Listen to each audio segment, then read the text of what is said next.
C'est l'histoire du vieux Jean. Un soir, il entend des chants de cantiques. Une réunion évangélique venait de commencer. Il entre et il écoute ces chants de cantiques, écoute la prédication. Le pasteur commence à parler du Seigneur Jésus qui l'aime. Et puis la réunion se termine. Le message l'a touché profondément. Et ce vieux Jean se met à genoux et il demande pardon au Seigneur. Et il dit, le vieux Jean est mort. Le nouveau Jean est né maintenant. Jésus m'a sauvé. Oui, la vieille vie est partie. Et maintenant, une nouvelle vie est commencée avec Jésus. Et Jésus veut le faire pour chacun de nous.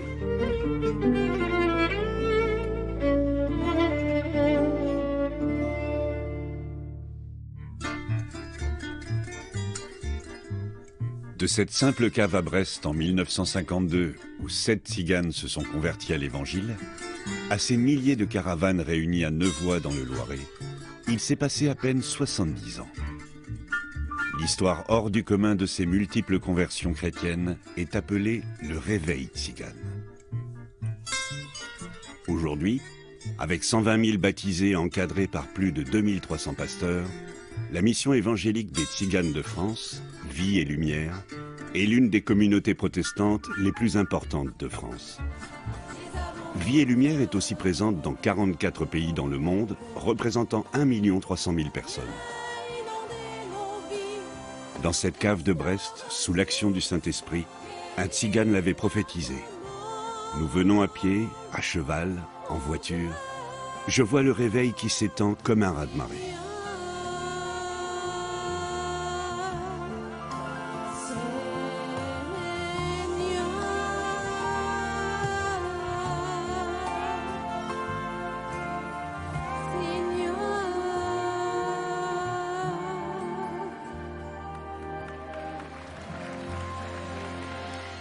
L'histoire du réveil tzigane est intimement liée à celle d'un pasteur évangélique qui s'est pris d'affection pour ce peuple, qui était méprisé et rejeté à la fois par les autorités civiles et les communautés religieuses pour ses coutumes différentes, teintées de religiosité et de superstition.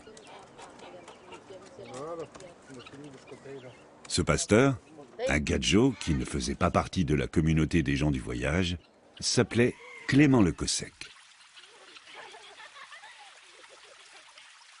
Eh bien, je suis breton et lorsque j'étais en Bretagne prêchant l'évangile à Brest, je vis arriver toute une troupe de tziganes à l'église. Et ils étaient fort inquiets, car aucune communauté ne voulait les recevoir, en raison du fait qu'ils n'étaient pas mariés selon les lois françaises. Je pris donc rendez-vous dans la caravane pour le lendemain, et l'un d'entre eux me dit, voilà ce que j'ai décidé.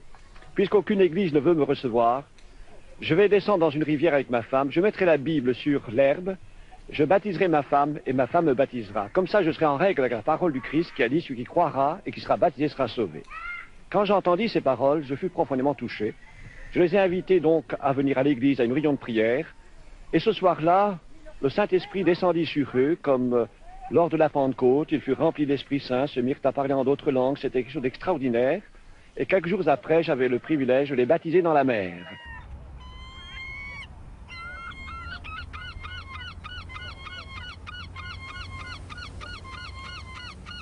Il fallait être baptisé d'eau pour pouvoir participer à la Sainte Seine, pour pouvoir recevoir l'onction d'huile, pour c'est-à-dire accomplir tout ce que les commandements de la Bible donnent et pour être en règle principalement avec Dieu. Et donc c'est ce que mes parents voulaient. Et les premiers baptêmes ont eu lieu dans la mer de Saint-Marc, ici à Brest, là où nous sommes, voyez-vous, en 1952. Et puis donc à l'époque, il y avait beaucoup plus de monde que maintenant. Là, tout partout, là, il y avait des gens qui regardaient, qui s'amusaient, qui se promenaient. Et on est venu, et le frère Le Cossec m'a dit, tiens, voilà des petits piquets en fer, et il y en avait 4. Il dit, va à peu près à ce niveau-là d'eau, et tu les planteras en carré, et tu mettras un ruban qu'il m'avait donné rose. Tu les tortilleras autour, afin qu'on ne sorte pas du cadre de là, quoi. Et c'est là que les premiers baptêmes ont eu lieu. Et ça fait que l'œuvre a démarré.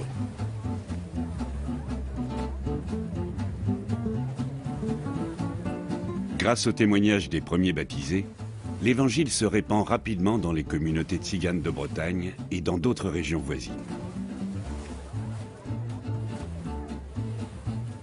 Mais pour apporter la parole de Dieu à ce peuple du voyage, Clément Le Cossec est seul.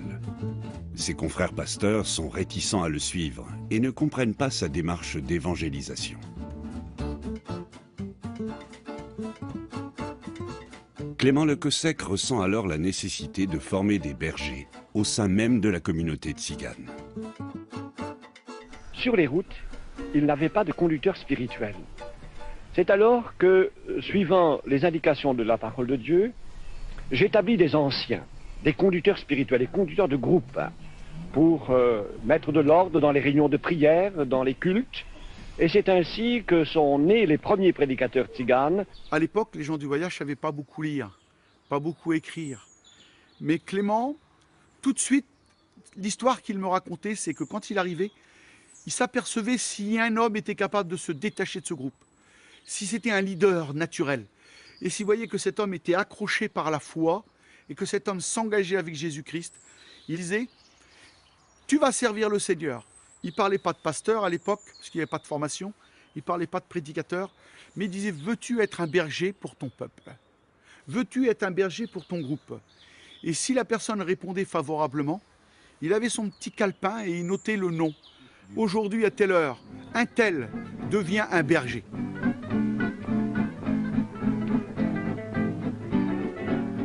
Le premier nom inscrit sur le carnet de Clément Le Cossec est celui de Mans, l'un des 7 premiers baptisés de Brest. Mais jeune dans la foi, Mans hésite à répondre à l'appel, car il ne sait pas lire. Pour Clément Le Cossec, ce n'est pas un obstacle. S'appuyant sur la tradition orale des tziganes, il lui transmet avec des mots simples l'essentiel de la foi chrétienne.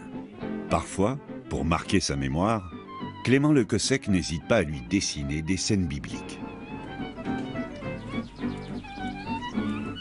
Mans entre alors dans la légende du réveil des gens du voyage, en devenant le premier prédicateur tzigane.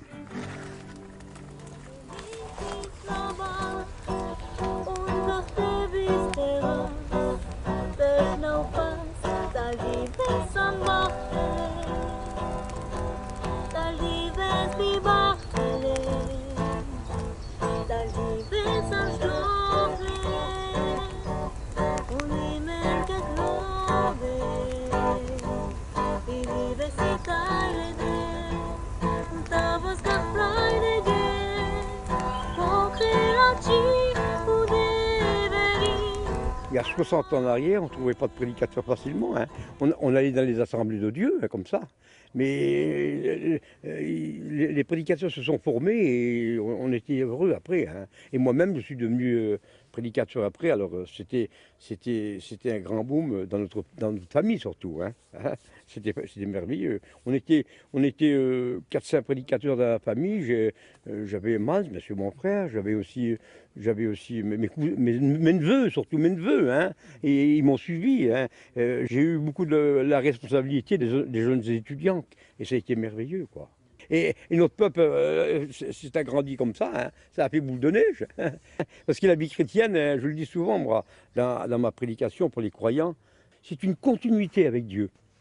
Moi, je vais avoir 80 ans, là. Hein. Il nous faut racheter le temps pour servir Dieu et qu'on puisse gagner des âmes. C'est ça, c'est ma prière à Dieu. Hein. C'est ma prière à Dieu, c'est de pouvoir gagner des âmes. Et je dis merci au Seigneur. De la Galilée des païens, ce peuple assis dans les ténèbres, écoutez bien, a vu une grande lumière. Amen. Que le nom du Seigneur soit béni, glorifié. Et je pense que le peuple voyageur Manouche, c'était exactement pareil. Ce peuple assis dans les ténèbres, mais la lumière de Jésus est apparue un jour, ça fait 70 ans de ça. Et je dis merci au Seigneur. Hein. Nous étions assis dans les ténèbres, dans la contrée voisine des païens, hein, dans l'ombre de la mort. Mais une lumière est apparue. Et ce soir, le Seigneur nous éclaire par son esprit, que le nom du Seigneur soit béni, glorifié. Jésus va dire à ses disciples, ne partez pas de Jérusalem, jusqu'à ce que vous soyez revêtus de la puissance d'en haut, le Saint-Esprit qui vous conduira dans toute la vérité. Je dis merci au Seigneur. Je demande la grâce aujourd'hui, Seigneur, que le Saint-Esprit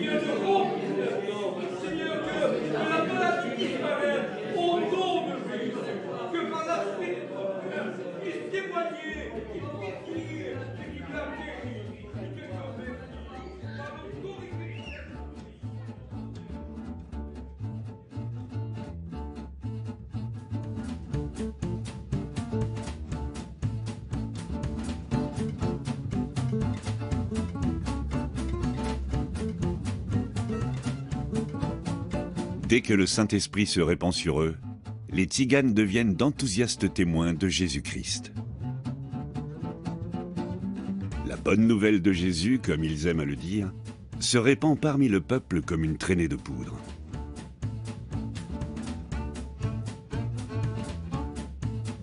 En 1954, c'est 10, puis 30, puis 100 caravanes et plus qui arrivent en Bretagne de toute la France. Les tziganes sont persuadés que dans cette région seule, l'évangile est annoncé. Ces rassemblements désordonnés inspirent Clément Le Cossec à réunir tous les tziganes en un lieu, sous un chapiteau. Ce sont les premières conventions. Année après année, elles deviennent incontournables, ressenties comme une halte spirituelle bienfaisante.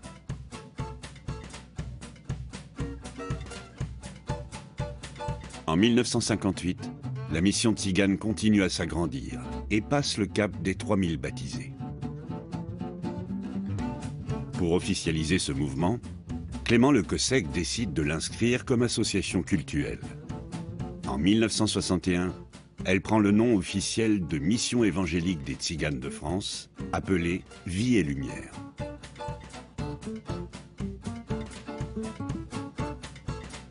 Mais Clément Le Cossec ne s'arrête pas là. Il forme une équipe de prédicateurs et de musiciens qu'il nomme Commando de la foi. La petite caravane part en mission d'évangélisation et sillonne toute la France. Les conversions se multiplient.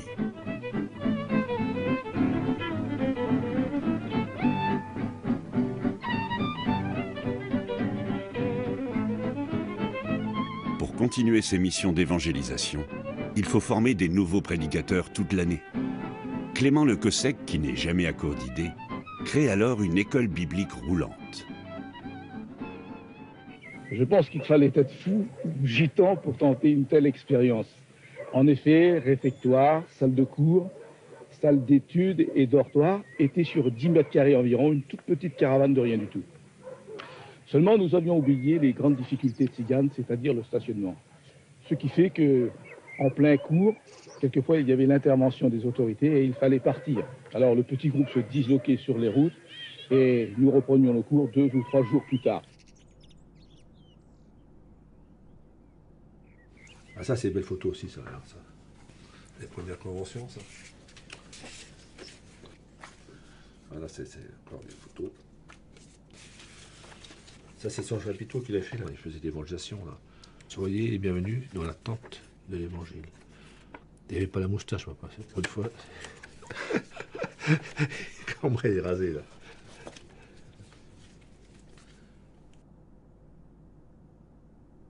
Notre père était quelqu'un qui était très dans l'esprit missionnaire, mais aussi dans la théologie, dans l'enseignement. Et il voulait que tout le monde puisse connaître les profondeurs de la Bible avec des mots simples. Et quand il prêchait, on voyait qu'il y avait l'onction de Dieu. Il avait une locution, il savait des fois faire sourire, mais il avait des profondeurs dans l'enseignement de Dieu, mais il était rempli du Saint-Esprit. Il apportait un message, mais je veux dire, ça parlait au cœur. Je crois qu'il avait reçu de Dieu, effectivement, mais cette connaissance, il l'apportait avec la puissance du Saint-Esprit et avec des mots qui touchent le cœur et les mots simples. Et on l'a vu souvent, nous, on sentait que c'était plus notre père, mais c'était quelqu'un que Dieu se servait, que Dieu parlait à travers lui. Luc 14, 22, il est écrit, sur des noces de l'agneau, il dira à un serviteur, va le long des haies, et ceux que tu trouveras, contrains-les d'entrer dans ma maison. Jésus parle, c'est il y a 2000 ans. Il n'y a personne qui vit le long des haies. Il n'y a pas de haies, c'est un désert en Israël. Et mon père a exactement trouvé les tziganes, exactement comme Jésus l'a dit. C'est comme une prophétie. C'était le serviteur choisi par Dieu pour aller le long des haies et pour amorcer le réveil tzigane. Vous savez, il y a des miracles qui se passent. Petite fille qui rentre du pensionnat, elle entend parler de Jésus-Christ dans le pensionnat. Le petit garçon qui est paralysé depuis des années, je ne sais même pas depuis la naissance, elle lui parle de Jésus, tout simplement, chose que je ne pourrais peut-être pas faire. Elle lui parle de Jésus, elle lui donne sa foi, et dit, mais tu crois que Jésus guérit? Oui, si tu veux, je peux prier pour toi. Elle prie pour lui, il y a 3 personnes qui regardent la scène, et qui voient le petit marcher, qui savent très bien qu'il ne marche pas. Donc ces personnes-là ont donné leur cœur aussi à Christ, et les parents qui ont vu rentrer leur fils chez eux, qui l'ont déposé le matin, qui vient à pied, forcément aussi, ils ont vu que le miracle, et puis que Jésus était vivant. Et c'est ce genre de foi qu'on a vu au début du réveil. On voyait les signes de Dieu, on voyait les miracles, on voyait les guérisons sous les conventions. Ils voyaient les choses extraordinaires qui se passaient sous leurs yeux, des transformations de vie, des hommes qui étaient bagueurs, qui étaient changés du jour au lendemain, qui devenaient doux comme des moutons, des gars qui buvaient, qui arrêtaient de boire. Enfin, une femme me dit autrefois c'était l'enfer de la caravane, maintenant c'est le paradis, c'est le ciel. Par principe, les tziganes ne discutent pas les paroles du Christ. Les miracles qui se produisent dans les évangiles ne sont pas pour eux symboliques, mais bien réels. Cette présence de Jésus qui guérit les malades reste pour eux actuelle. Au cours de réunions de prière, les gens du voyage assistent ainsi à de nombreuses guérisons miraculeuses. Elles contribuent à augmenter leur foi et leur désir d'évangéliser ceux qui ne connaissent pas encore le Christ. Cette pratique vivante de la foi des tziganes se trouve en phase avec le mouvement pentecôtiste qui prône le retour aux sources de l'Église des premiers apôtres. Dans cette même impulsion, pour demander le baptême qui est pratiqué par immersion, il faut avoir fait une rencontre personnelle avec le Christ.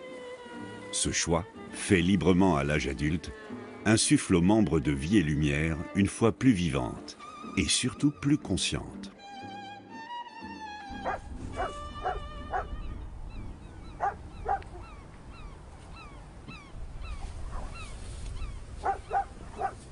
Mon père, lui, c'était le premier baptisé de la mission, donc Vie et Lumière. Et il y avait sa famille qui était fondée, mais nous, on a grandi là-dedans. Mais c'est pas parce qu'on a grandi là-dedans qu'on était chrétien. Malgré que notre père nous enseignait, il nous parlait de l'amour de Jésus, mais il y a le tout à coup de l'évangile. Parce que l'évangile parle, Dieu parle. Un jour, à Paris, peut-être à 10 mètres de moi, il y a eu un petit jeune homme.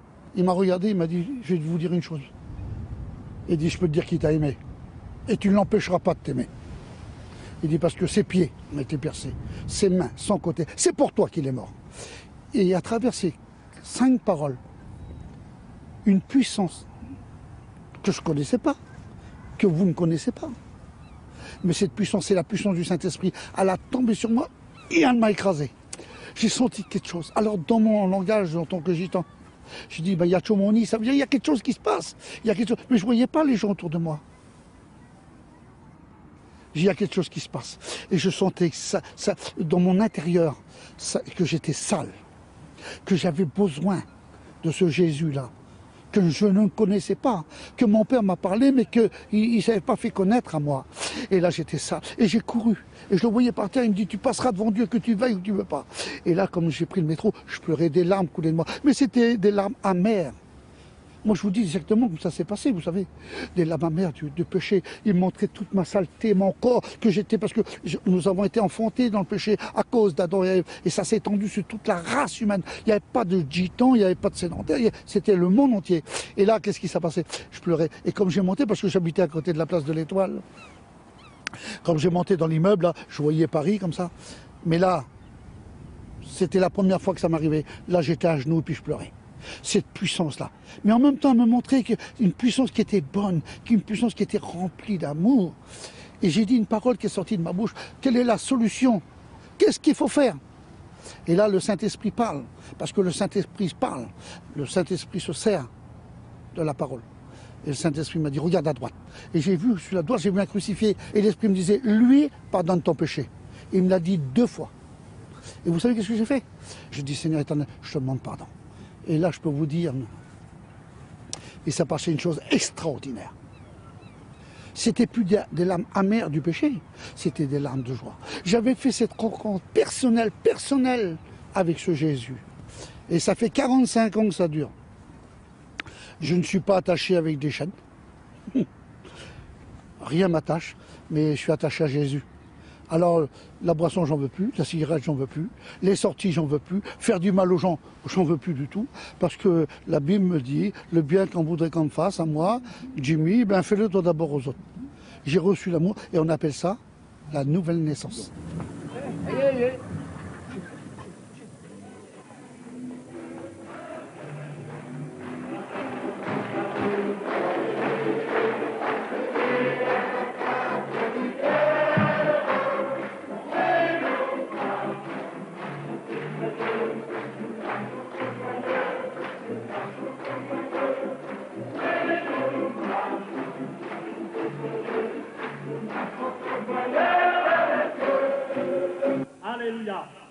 Pouvez vous asseoir, s'il vous plaît? Si vous êtes dans la misère, si vous êtes dans la détresse, si vous êtes prêt à plancher, si vous êtes prêt à couler, si les flots se sont jetés dans ce bar, invoquez-le, cherchez-le. Cherchez, vous ne trouverez pas, dit-il, c'est ça?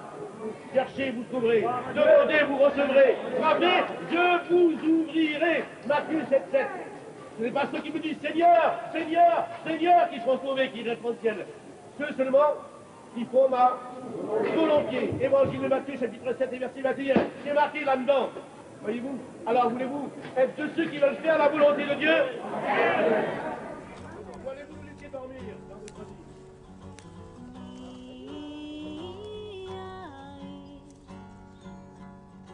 Dès les années 70, Vie et Lumière compte des dizaines de milliers de membres en France et dans d'autres pays voisins, la Belgique, l'Allemagne, l'Espagne. Mais les préjugés sur les gens du voyage sont toujours tenaces. Alors, en quête de légitimité et par crainte d'être assimilé à une secte, Vie et Lumière intègre officiellement la Fédération protestante de France. Dans cette même logique de conforter une église en plein essor, Vie et Lumière fait l'acquisition d'une propriété sur la commune de l'Échoux, dans le Loiret, pour créer le Centre international Tzigane, où seront formés des centaines de prédicateurs.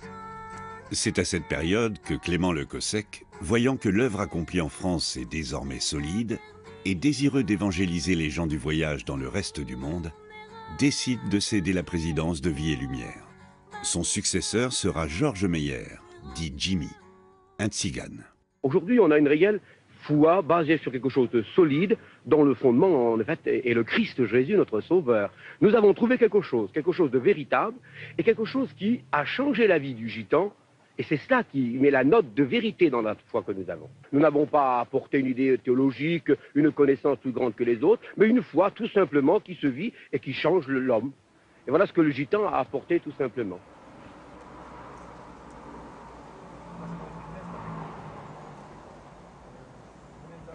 Tu vois, c'était les frères de la femme que je t'ai fait voir.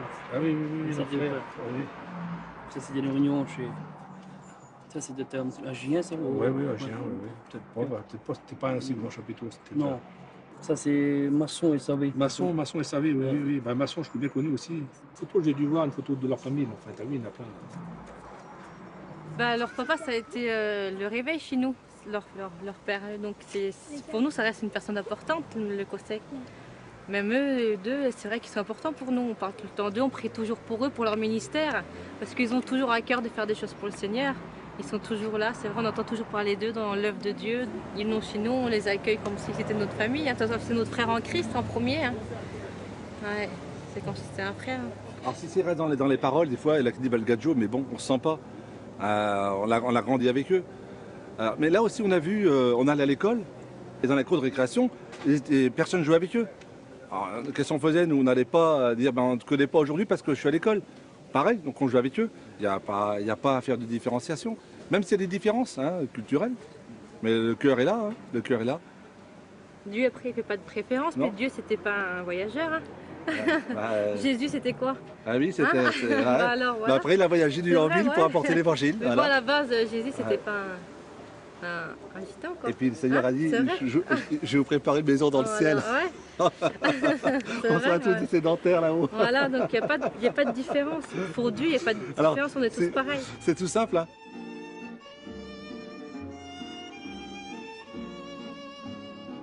Dans les années 80, Clément Le Cossec ne ménage pas ses efforts et continue avec une énergie hors du commun à chercher les tziganes du monde entier pour leur faire connaître la bonne nouvelle de l'Évangile.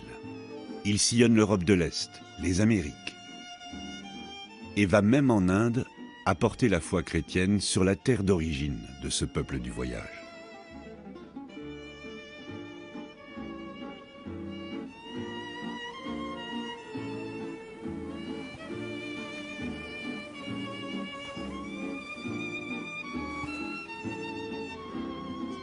En 1988, en France, Vie et Lumière a l'idée de mettre en place une deuxième convention, au mois d'août cette fois, pour célébrer pendant une semaine la fin des missions d'évangélisation lancées par la première convention du printemps. Août, c'est aussi pour les tziganes le retour vers les emplacements d'hiver et le début d'une saison plus sédentaire.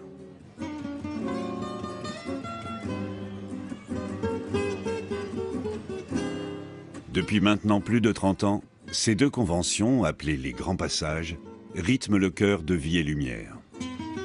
Chaque été, 25 à 30 000 gens du voyage se rassemblent pour célébrer et louer le Seigneur, imposer les mains aux malades, baptiser les nouveaux convertis, bénir et présenter à tous les nouveaux étudiants qui deviendront bientôt pasteurs.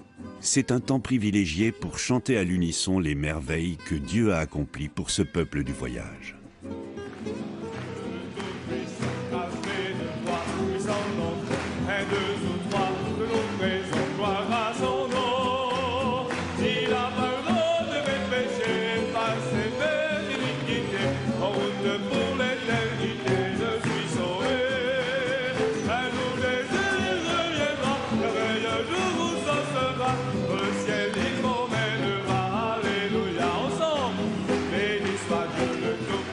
Ils étaient 7 convertis dans une cave de Brest.